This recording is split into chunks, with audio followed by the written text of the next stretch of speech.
It's time now for a look at the morning papers with Elitsa Gadeva. And Elitsa, how are the French papers reacting to Marine Le Pen's decision to run for the presidency and appeal her conviction?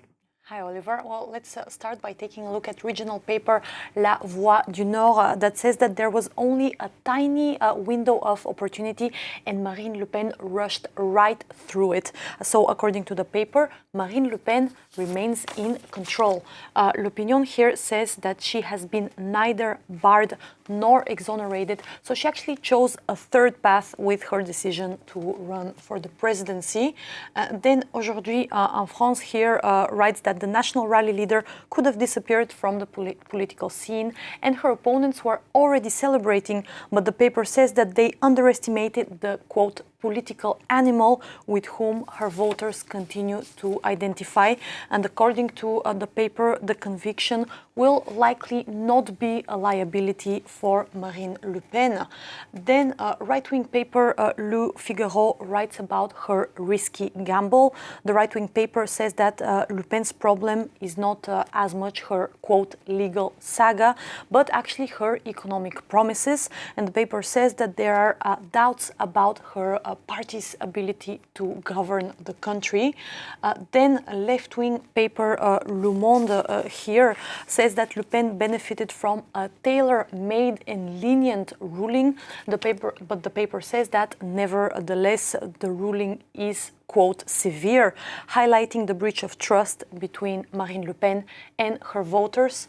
And finally, let's finish with this editorial here by La Croix that says that there's a risk of destabilization that Marine Le Pen poses to democracy. And for the Catholic Daily, Marine Le Pen risks considerably weakening her camp, for which she herself is responsible.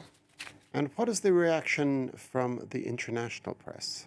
Well, Spanish paper El País here says that Marine Le Pen is stepping up her campaign and breaking all her promises. The Spanish paper writes that this is her right as a citizen, but her political word has now lost all credibility. Then the Financial Times here, it's an opinion piece that says that Marine Le Pen is posing as the victim of a politicized judiciary. And the article says that the strategy might appeal to her core voters, but the French as a whole don't buy it. And finally, I want to end with this article by Italian paper La Repubblica that says that the confirmation of Marine Le Pen's conviction is a serious blow to the French far right, but certainly not the final blow. And the paper feels the incalculable consequences of the rise of the far right. And that's not only for the Élysée in Paris, but also for the European Union as a whole, which is struggling to find a unified response to the coordinated attacks by Donald Trump and Vladimir Putin. Next, moving on to Turkey, Ankara has deported a Russian activist wanted by Moscow. Yeah, well, independent Russian paper, the Moscow Times here, writes that Turkey's deportation of an anti-war Russian signals growing risks for Kremlin critics abroad. And the paper says that this appears to be the first known case of Ankara returning an activist to Russia. And that's the activist returned. Her name is Aridna Litvinova. She's 24 years old, and she was charged by the Russian authorities for, quote, discrediting the army after she posted messages about Russia's invasion of Ukraine, saying like supporting the Ukrainian army. And she was deported on Saturday, and the paper explains that deportation means that the move was formally initiated by Turkey and not in a response to a Russian extradition request. And she was immediately detained upon arrival. And human rights lawyers warn that such deportations are becoming common, a common tool of transnational repression against Russian activists abroad, Oliver.